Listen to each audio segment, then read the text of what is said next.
10वी बोर्ड परीक्षा आजपासून सुरुवात झाली असून शहापूर तालुक्यामध्ये सर्वात मोठी शाळा समजली जाणाऱ्या ग.वी. खाडे विद्यालयामध्ये एकूण 16 महाविद्यालय केंद्रामधील 1369 विद्यार्थी परीक्षेला बसले आहेत। मुलांनी परीक्षेला येताना ट्रान्सफर पॅड घेऊन येणे, पायात शूज असतील तर ते वर्गाच्या बाहेर काढून ठेवणे, बॅग सुद्धा बाहेर काढून ठेवणे यासारखे अनेक कडक नियम शाळा व्यवस्थापन समितीने लावले आहेत।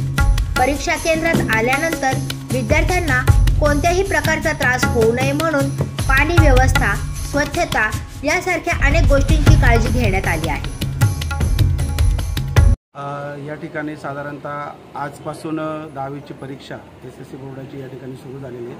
हे शहापूर 6661 हे केंद्र क्रमांक असून या ठिकाणी 16 शाळेतील विद्यार्थी परीक्षेस या ठिकाणी पात्र झालेले आहेत आणि 16 शाळेचे विद्यार्थी या ठिकाणी परीक्षा घेणार आहेत। त्यामध्ये मराठी माध्यम, इंग्रजी माध्यम असे दोन्ही प्रकारचे विद्यार्थी या ठिकाणी असणार आहेत। तर मराठी माध्यमाचे 980 आणि इंग्लिश माध्यमाचे 394 विद्यार्थी या ठिकाणी परीक्षा देणार आहेत। एकंदरीत 12 दिवस ही परीक्षा चालणार आहे। यामध्ये खास करून शहापूर तालुक्यातील संस्कृत विषय जो आपल्या या ठिकाणी आहे तो त्याचीसुद्धा या ठिकाणी परीक्षा होणार आहे आणि ITI जी काय आहे ITIची सुद्धा आपल्या या ठिकाणी 10वीची परीक्षा या ठिकाणी होणार आहे। हे या बोर्डाचं एक महत्त्वपूर्ण असं एक विषय आहे।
Tidak mau